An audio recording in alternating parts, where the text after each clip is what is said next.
नमस्कार दोस्तों, हमारे यूट्यूब चैनल एग्जाम लर्नर में आपका स्वागत है। दोस्तों, आज की इस वीडियो में हम लोग यूपी पीसीएस एग्ज़ाम 2023 के लिए करंट अफेयर्स टॉप 50 क्वेश्चंस को देखेंगे, जो कि आपका पीसीएस एग्ज़ाम या अन्य जो एग्ज़ाम है जिनमें करंट अफेयर्स पूछा जाएगा। तो आपको पता होगा कि यूपी पीसीएस का जो एग्ज़ाम है वह 14 मई को आयोजित किया जाएगा। इसमें करंट अफेयर्स से करीब 10 से 15 क्वेश्चन जो है पूछे जाते हैं। तो ये सभी क्वेश्चन जो है संभावित हैं, परीक्षा के लिए काफ़ी महत्वपूर्ण है।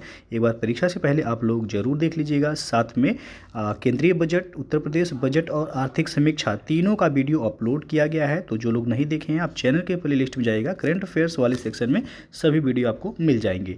तो वीडियो अच्छा लगेगा लाइक शेयर कर दीजिएगा। चैनल को सब्सक्राइब नहीं किए हैं, सब्सक्राइब कर लीजिएगा, बेल आइकन को प्रेस कर लीजिएगा, जिससे आने वाले अगले वीडियो का नोटिफिकेशन आपको पहले मिलता रहे।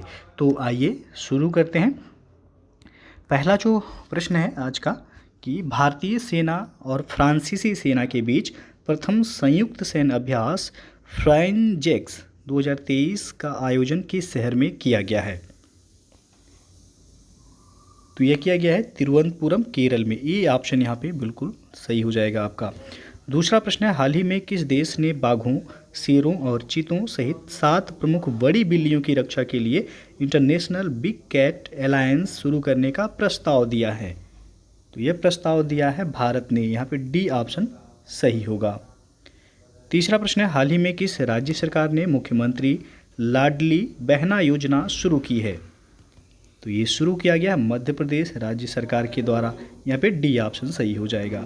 चौथा प्रश्न देखते हैं, 2030 तक 30% अंतर्राष्ट्रीय जल की रक्षा करने के उद्देश्य से मार्च 2023 में किस शहर में संयुक्त राष्ट्र उच्च समुद्र संधि हुई है? तो ये हुआ है न्यूयॉर्क, यूएसए में। ये ऑप्शन आपका बिल्कुल सही होगा। और यदि पूछा जाए कि जल दिवस कब मनाया जाता है, जल संरक्षण दिवस कब मनाया जाता है, तो ये 22 मार्च को जल संरक्षण दिवस के रूप में मनाया जाता है। पांचवा प्रश्न है, हाल ही में हुए नियुक्तियों में कौन सुमेलित है? यहाँ पे 4 विकल्प दिया गया है, इसमें दिया गया सुमेलित पूछा गया आपसे कौन सा है। तो पहला है बोला अहमद टिनुबू, ये नाइजीरिया के राष्ट्रपति नियुक्त हुए हैं। बिल्कुल सही है, नाइजीरिया के राष्ट्रपति बोला अहमद टिनुबू नियुक्त हुए हैं। नेफ्यू रियो, ये नागालैंड के मुख्यमंत्री हैं, ये भी सही है। एस दुबे लेखा महानियंत्रक, जिसे सीजीए कहा जाता है, तो इनको नियुक्त किया गया है। तो डी ऑप्शन सही होगा। इनमें से सभी यहाँ पे सही है। सीजीए और सीएजी यानी कि कैग दोनों अलग अलग है, ध्यान दीजिएगा। कैग पूछा जाएगा तो ये गिरीश चंद्र मुर्मू हैं। वर्तमान में जो कैग हैं वह गिरीश चंद्र मुर्मू हैं, और जो लेखा महानियंत्रक हैं वह आपका एस दुबे हैं। अगला क्वेश्चन अब देखते हैं, मार्च 2023 में पारंपरिक चिकित्सा पर पहला SCO B2B सम्मेलन और एक्सपो कहाँ आयोजित किया गया है? तो ये असम के गुवाहाटी में किया गया है। ये विकल्प यहाँ पे सही हो जाएगा। हाल ही में किस देश की अदालत ने नोबेल शांति पुरस्कार विजेता एवं मानवाधिकार कार्यकर्ता एलिस बालियात्स्की को 10 साल कैद की सज़ा सुनाई है? तो यह है बेलारूस की। यहाँ पे बी ऑप्शन सही हो जाएगा। और आज़ादी के बाद पहली बार किस राज्य में स्थित ताली निर्वाचन क्षेत्र को सड़क मार्ग से जोड़ा गया है? तो ये है निर्वाचन क्षेत्र अरुणाचल प्रदेश का। ये ऑप्शन यहाँ पे सही हो जाएगा। आज़ादी के बाद पहली बार इस क्षेत्र को जो है निर्वाचन क्षेत्र को, जो कि ताली निर्वाचन क्षेत्र है, सड़क मार्ग से इसे जोड़ा गया है। हेकानी जाखलू निम्नलिखित में से किस राज्य में विधानसभा चुनाव जीतने वाली पहली महिला उम्मीदवार बनी है? तो इसलिए आपका ये महत्वपूर्ण है, पूछा जा सकता है। इसका सही आंसर होगा यहाँ पे ई ऑप्शन नागालैंड की। अगला क्वेश्चन है आपका, एनटीपीसी ने किस राज्य के उत्तरी Karanpura super critical thermal plant में भारत का पहला एयर कूल्ड कंडेंसर स्थापित किया है? तो झारखंड में। ये ऑप्शन यहाँ पे सही होगा। निम्नलिखित में से किसने तटस्थ उद्धरण प्रणाली अपनाने की घोषणा की है? तो ये सुप्रीम कोर्ट के द्वारा घोषणा किया गया। ये ऑप्शन यहाँ पे सही हो जाएगा। सुप्रीम कोर्ट के वर्तमान में CJI कौन है, यानी कि चीफ जस्टिस ऑफ इंडिया? तो वो हैं DY चंद्रचूड़। DY चंद्रचूड़ ये वर्तमान में जो है भारत के मुख्य न्यायाधीश हैं। और क्रम यदि पूछा जाए तो इनका 50वां क्रम है। 49वें क्रम पे थे जस्टिस उदय उमेश ललित, यानी कि UU ललित। तो दोनों जो है याद रखिएगा, यहाँ पे पूछा जा सकता है। अगला क्वेश्चन है, एशिया की सबसे लंबी साइकिल रेस को कहाँ से कन्याकुमारी तक हरी झंडी दिखाकर रवाना किया गया है? तो यह श्रीनगर से कन्याकुमारी तक जो है एशिया की सबसे लंबी साइकिल रेस है, जिसे श्रीनगर से कन्याकुमारी तक हरी झंडी दिखाकर रवाना किया गया है। राष्ट्रीय युवा संसद महोत्सव 2023 के संबंध में कौन सा कथन सत्य है? तो इसमें आप देख सकते हैं, पहला दिया गया है, इसका थीम एक बेहतर भविष्य के लिए विचार, विश्व के लिए भारत, इसका थीम था। और लोकसभा अध्यक्ष श्री ओम बिरला ने नई दिल्ली स्थित संसद के केंद्रीय कक्ष में राष्ट्रीय युवा संसद महोत्सव के चौथे संस्करण के समापन समारोह को संबोधित किया था। तो कौन सा सही है सत्य कथन, इसमें से बताना है। तो दोनों ही सही है, इसलिए सी ऑप्शन सही होगा, 1 और 2 दोनों। अगला क्वेश्चन है, भारत ने 27 फरवरी 2023 को कहाँ पर बिमस्टेक ऊर्जा केंद्र यानी कि BEC के गवर्निंग बोर्ड की पहली बैठक की मेजबानी की है? तो ये बेंगलुरु कर्नाटक में किया गया है। और भारत की राष्ट्रपति श्रीमती द्रौपदी मुर्मू ने 7वें अंतर्राष्ट्रीय धर्म धम्म सम्मेलन का उद्घाटन कहाँ किया है? तो ये उद्घाटन किया गया मध्य प्रदेश के भोपाल में। काफ़ी महत्वपूर्ण है, ये भी पूछा जा सकता है। और किस राज्य में बाड़ी वरोरा राजमार्ग पर दुनिया का पहला 200 मीटर लंबा बांस क्रैश बैरियर बनाया गया है, जिसे बाहुबली नाम दिया गया है? तो यह बनाया गया है महाराष्ट्र में, ये ऑप्शन सही हो जाएगा। हाल ही में आयोजित 76वीं संतोष ट्रॉफी राष्ट्रीय फुटबॉल चैंपियनशिप का खिताब किस टीम ने जीती है? तो ये खिताब जीता है कर्नाटक ने, यहाँ पे सी ऑप्शन सही हो जाएगा। एक प्रश्न और बनता है यहाँ से, संतोष ट्रॉफी का संबंध जो है किस खेल से है? तो याद रखिएगा फुटबॉल से संबंधित है। तो अभी हाल ही में जो 76वीं संतोष ट्रॉफी आयोजित की गई है, तो यह जो है कर्नाटक टीम के द्वारा जीता गया है। अगला क्वेश्चन है, हाल ही में 23वें राष्ट्रमंडल विधि सम्मेलन का आयोजन किस राज्य में किया गया? तो ये गोवा में किया गया है, यहाँ पे सी ऑप्शन सही हो जाएगा। सेवलॉन इंडिया ने किस पूर्व खिलाड़ी को दुनिया का पहला हैंड एम्बेसडर नामित किया है? तो सेवलॉन इंडिया के द्वारा जो है हैंड एम्बेसडर जो नामित किया गया है वह सचिन तेंदुलकर को यहाँ पे बनाया गया, डी ऑप्शन सही हो जाएगा। और नौसेना कमांडरों के सम्मेलन 2023 का पहला चरण कहाँ पर आयोजित किया गया है? तो ये आयोजित किया गया है INS विक्रांत पर, यहाँ पे ये ऑप्शन सही होगा। महिला प्रीमियर लीग WPL के संबंध में कौन सा कथन सत्य है? तो पहला यहाँ पे दिया गया, पहला सीजन जो महिला प्रीमियर लीग का था वह मुंबई और नवी मुंबई में खेला जा रहा है।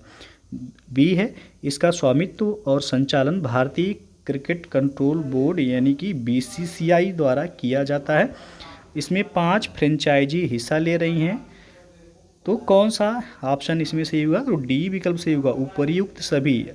जो महिला प्रीमियर लीग है इसका पहला संस्करण जो है शुरू हुआ है और सभी जो पहले सीजन के सभी मैच हैं वह मुंबई और नवी मुंबई में जो है खेले जा रहे हैं। और इसमें 5 फ्रेंचाइजी जो है हिस्सा ले रही हैं। और सबसे जो महंगी खिलाड़ी रही हैं इस सीज़न की वह स्मृति मंधाना रही हैं, जो RCB की कैप्टन थी। और जो विनर रहा है WPL का वह मुंबई इंडियंस जो है विनर रहा है। अगला क्वेश्चन है, किस खिलाड़ी ने 2022 का BBC Indian sports women of the year का खिताब जीता है? तो यह खिताब जो है मीराबाई चानू ने जीता है। इनका संबंध जो है किस खेल से है? तो वेट लिफ्टिंग से ये संबंधित हैं, मीराबाई चानू, याद रखिएगा। तो ये ऑप्शन यहाँ पे सही हो जाएगा आपका। अगला क्वेश्चन है, राष्ट्रपति द्रौपदी मुर्मू ने 4 मार्च 2023 को जल शक्ति अभियान कैच द रेन 2023 का शुभारंभ किया। इसके संबंध में कौन सा कथन सत्य है? कैच द रेन के संबंध में दिया गया कौन सा कथन सत्य है? तो यहाँ पे वर्ष 2023 का थीम पेयजल के लिए स्रोत स्थिरता है, सही है। इसका टैग लाइन है catch the rain where it falls when it falls, तो ये भी आपका सही है। यह अभियान राष्ट्रीय जल मिशन जल शक्ति मंत्रालय के द्वारा कार्यान्वित किया जा रहा है। तीनों ही सही है, तो डी ऑप्शन सही होगा, उपयुक्त सभी। अगला क्वेश्चन देखते हैं, भारत के नेतृत्व में क्वाड के सदस्य देशों के विदेश मंत्रियों की बैठक आयोजित की गई, जिसकी अध्यक्षता विदेश मंत्री एस जयशंकर ने की है। तो यह बैठक जो है नई दिल्ली में आयोजित की गई है और इसकी अध्यक्षता विदेश मंत्री जो हैं एस जयशंकर के द्वारा किया गया। सी ऑप्शन सही हो जाएगा। क्वाड से हमेशा जो है प्रश्न बनता है, यूपीपीएससी में ध्यान दीजिएगा। क्वाड में जो सदस्य देश हैं उसमें आपका इंडिया है, क्वाड में इंडिया के बाद ऑस्ट्रेलिया है और यूएसए है और इसमें जापान है। तो 4 देश क्वाड में हैं। अगला क्वेश्चन आपका, हाल ही में किस राज्य सरकार ने देश का पहला मदर मिल्क बैंक स्थापित करने की घोषणा की है? तो उत्तराखंड राज्य सरकार ने देश का पहला मदर मिल्क बैंक स्थापित करने की घोषणा की है। सुप्रीम कोर्ट की 5 सदस्यीय संवैधानिक बेंच के ऐतिहासिक फैसले के अनुसार मुख्य चुनाव आयुक्त और चुनाव आयुक्तों की नियुक्ति पैनल में कौन कौन शामिल होंगे? तो इस पैनल में जो है प्रधानमंत्री भी शामिल होंगे, लोकसभा के नेता प्रतिपक्ष भी और सुप्रीम कोर्ट के मुख्य न्यायाधीश भी। तो डी ऑप्शन यहाँ पे सही होगा, उपरोक्त सभी। अगला क्वेश्चन है, वर्ल्ड हैप्पीनेस रिपोर्ट 2023 के संबंध में कौन सा कथन सत्य है? तो इसमें आप देख सकते हैं फिनलैंड को लगातार 6ठी बार शीर्ष स्थान प्राप्त हुआ है, बिल्कुल सही है। भारत को इसमें 126वां स्थान मिला है, ये भी सही है। डेनमार्क और आइसलैंड क्रमशः दूसरे एवं तीसरे पायदान पर हैं, बिल्कुल सही है तीनों। तो डी ऑप्शन यहाँ पे सही हो जाएगा, 1, 2 और 3। अगला क्वेश्चन है कि किस देश में सेवानिवृत्ति की आयु 62 वर्ष से बढ़ाकर 64 करने की सरकार की योजना के खिलाफ भारी विरोध प्रदर्शन हुआ है? तो यह हुआ है फ्रांस में। यहाँ पे सी ऑप्शन जो है सही हो जाएगा। निम्नलिखित में से किस महिला हॉकी खिलाड़ी के नाम से उत्तर प्रदेश के रायबरेली में हॉकी स्टेडियम बनाया गया है? तो ये रानी रामपाल के नाम पे बनाया गया, बी ऑप्शन जो है सही होगा। किस देश ने विश्व की पहली पूरी तरह से काम करने वाली सैंड बैटरी स्थापित की है, जो एक ही बार में महीनों भर की हरित ऊर्जा का भंडारण करने में सक्षम है? तो वह फिनलैंड।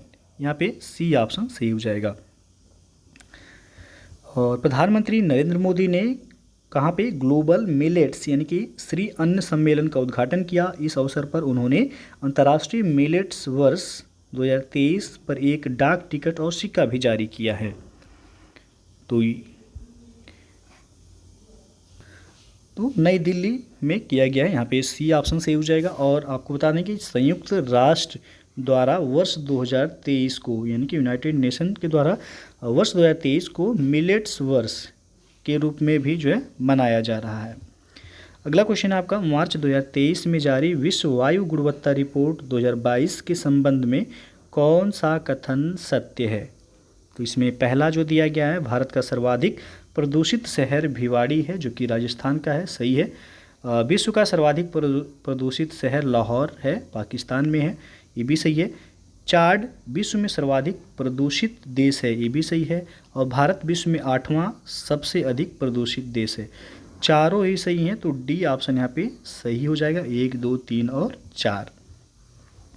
के बिरला फाउंडेशन द्वारा किस भाषा की लेखिका शिवशंकरी को उनकी कृति सूर्यवंशम के लिए वर्ष 2022 के सरस्वती सम्मान के लिए चुना गया है? तो ये तमिल भाषा की लेखिका हैं, इनका नाम याद रखिएगा, शिवशंकरी। इनको जो है इस बार यानी कि वर्ष 2022 का सरस्वती सम्मान दिया गया है। सांख्यिकी और कार्यक्रम कार्यान्वयन मंत्रालय द्वारा जारी भारत में महिला और पुरुष 2022 रिपोर्ट के संबंध में कौन सा कथन सत्य है? तो इसमें दिया गया है कि भारत का लिंगानुपात 2011 के 943 से बढ़कर 2036 में 952 हो जाएगा, बिल्कुल सही है। ये रिपोर्ट है सांख्यिकी और कार्यक्रम कार्यान्वयन मंत्रालय का। जन्म के समय लिंगानुपात 2017 और 2019 में 904 से बढ़कर 2018-19 में 907 हो गया, ये भी सही है। विवाह के लिए औसत आयु 2017 में 22.1 वर्ष से बढ़कर 2020 में यह 22.7 वर्ष हो गई है। तो सभी सही हैं, यहाँ पर डी ऑप्शन सही होगा, उपयुक्त सभी। Stockholm International Peace Research Institute, जिसे शॉर्ट फॉर्म में सीपरी बोला जाता है, तो यहाँ से भी हमेशा यूपीपीसीएस में प्रश्न बनता है सीपरी से, तो इसे याद रखिएगा। सीपरी रिपोर्ट के संदर्भ में कौन सा कथन सत्य है? तो पहला दिया गया 2013 से 17 और 2018 से 22 के बीच भारत सैन्य हार्डवेयर का दुनिया का शीर्ष आयातक देश है। तो ये भी आपका सही है। इसमें 2013 से 17 और 2018 से बीच के बीच भारत जो है सैन्य हार्डवेयर, जो सैनिक से जुड़े जो हार्डवेयर हैं वो आयातक में शीर्ष देश रहा है भारत।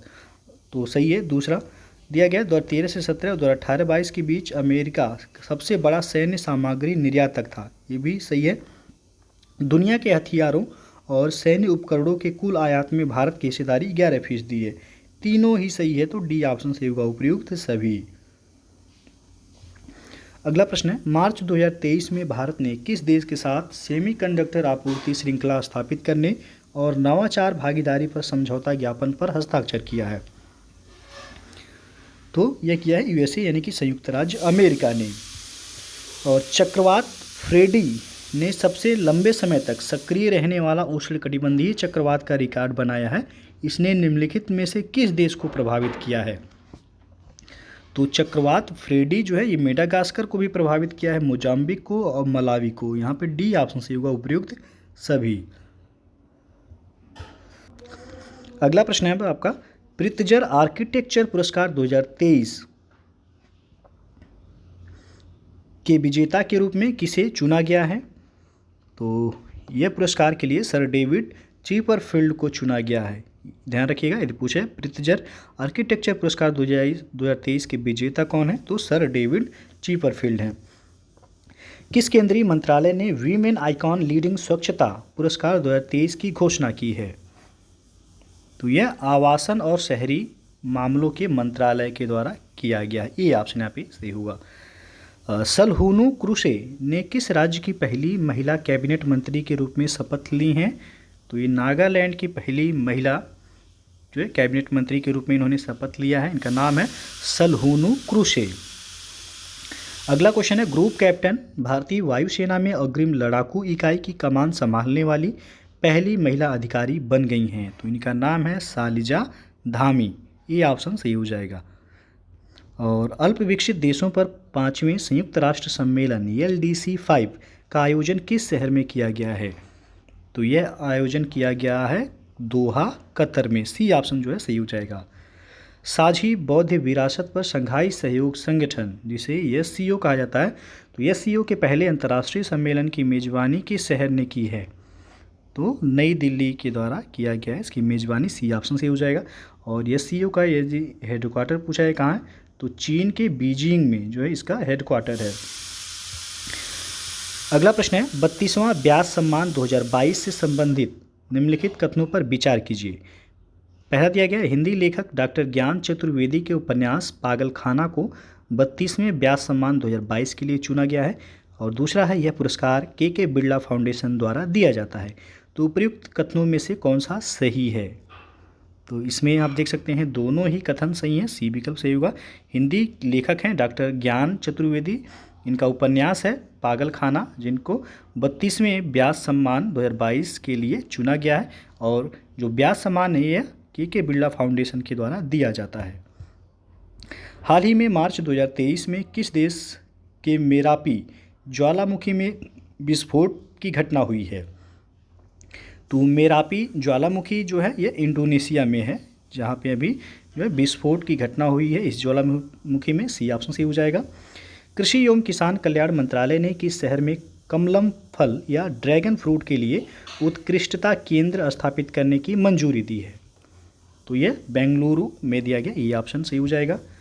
और किस शहर ने खेलो इंडिया 10 का दम टूर्नामेंट 2023 की मेज़बानी की है? तो यह मेज़बानी जो है किया गया है नई दिल्ली के द्वारा। डी ऑप्शन यहाँ पे सही हो जाएगा। ग्रीन हाउस गैसों की मानकीकृत और वास्तविक समय की ट्रैकिंग प्रदान करने के उद्देश्य से किस संस्था ने नया global green house gas monitoring infrastructure launch किया है? तो WMO के द्वारा ये लॉन्च किया गया है। यहाँ पे डी ऑप्शन सही हो जाएगा।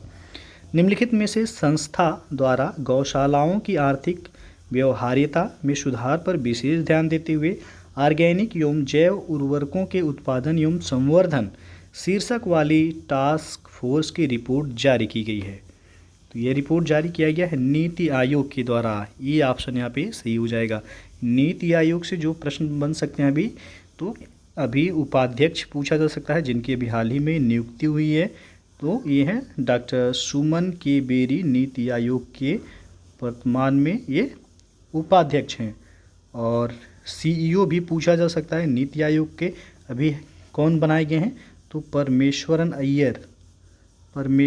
अय्यर ये नीति आयोग के अभी सीईओ बनाए गए हैं हाल ही में। तो इन दोनों की नियुक्ति हुई है, इसलिए पूछा जा सकता है। नीति आयोग का गठन कब हुआ था, तो 1 जनवरी 2015 को, 1 जनवरी 2015 को नीति आयोग का गठन हुआ योजना आयोग के स्थान पर। अगला प्रश्न है और यह अंतिम प्रश्न है, किस देश ने 25 वर्षों में पहली बार महिलाओं के लिए सैन्य सेवा शुरू की है, तो यह कोलंबिया के द्वारा सैन्य सेवा शुरू किया गया है, पहली बार किया गया है 25 वर्षों में, इसलिए इंपॉर्टेंट है, पूछा जा सकता है। तो कोलंबिया याद रखिएगा, यहाँ पे डी विकल्प सही हो जाएगा। तो दोस्तों ये था आपका current affairs top 50 questions UPPCS exam के लिए। तो वीडियो अच्छा लगा हो तो लाइक शेयर कर दीजिएगा, चैनल को सब्सक्राइब नहीं किए हैं तो सब्सक्राइब कर लीजिएगा, बेल आइकन को प्रेस कर लीजिएगा, जिससे आने वाले अगले वीडियो का नोटिफिकेशन आपको पहले मिलता रहे। तो वीडियो को पूरा देखने के लिए बहुत बहुत धन्यवाद।